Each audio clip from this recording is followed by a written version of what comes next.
Hello అండి. Easy and టేస్టీగా నా స్టైల్లో దొండకాయ ఫ్రై ఎలా చేసుకోవాలో చూసేద్దాం రండి.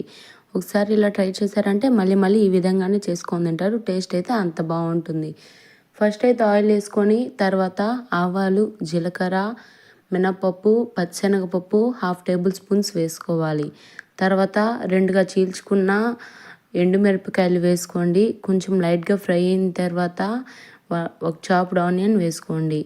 ఒక ఉల్లిపాయ వేసుకున్న తర్వాత లైట్ గోల్డెన్ కలర్లోకి మారిన వెంటనే సన్నగా తరిగి పెట్టుకున్న దొండకాయని వేసుకోండి. నేను ఇక్కడ రౌండ్గా కట్ చేసుకున్నాను, మీకు నచ్చినట్టు మీరు కట్ చేసుకోవచ్చు.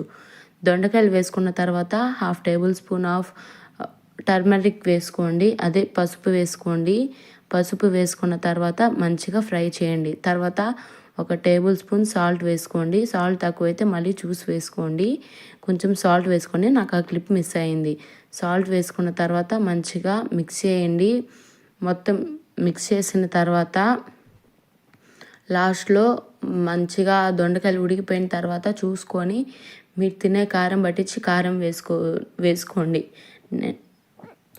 కొంతమంది అయితే పప్పుల పొడి కూడా వేసుకుంటారు. నాకు కారమే ఇష్టము, పప్పుల పొడి అంతగా నచ్చదు నాకు, అందుకని పప్పుల పొడి వేసుకోవటం లేదు. మీకు నచ్చినట్టయితే పప్పుల పొడి కూడా వేసుకోవచ్చు. పప్పుల పొడి వేసుకునే బతికైతే కారం వేసుకోవాల్సిన అవసరం లేదు స్పైసీనెస్ కావాలనుకుంటే 1/2 టేబుల్ స్పూన్ వరకు కారం కూడా వేసుకోవచ్చు, అది మీ ఇష్టం. అంతే అండి. తర్వాత నేను ఫ్రైస్ వరకు సపరేట్గా పౌడర్ అనేది చేసి పెట్టుకుంటాను. మీకు ఆ పౌడర్ కావాల్సి ఉంటే నెక్స్ట్ వీడియోలో అప్లోడ్ చేస్తాను. ఆ పౌడర్ ఎలా చేశాను, ఫ్రైస్కి ఎంత టేస్ట్ ఇస్తుంది, ఎందుకు ఫ్రైస్లో వేస్తాను అనేది మొత్తం క్లియర్గా నెక్స్ట్ వీడియోలో అయితే చెప్తాను. అండ్ అలాగే వీడియో కావాల్సి ఉంటే ఆ పొడి ఎలా తయారు చేశాను ఏంటి అని వీడియో కావాల్సి ఉంటే కూడా కామెంట్ సెక్షన్లో అడగండి, ఖచ్చితంగా చేస్తాను. అంతే అండి. లాస్ట్లో నేనైతే ఇక్కడ రైస్తో కర్రీస్ ఏం లేదు, ఇది దొండకాయ ఫ్రై. నేను ఒక్కదాన్నే ఉన్నాను ఇంట్లో, అంటే నా ఒక్కదాని కోసం ఎన్ని కర్రీస్ చేసుకోలేను. సో దొండకాయ ఉంటే నా ఫేవరెట్ అనమాట దొండకాయ ఫ్రై, అందుకని అదే చేసుకున్నాను.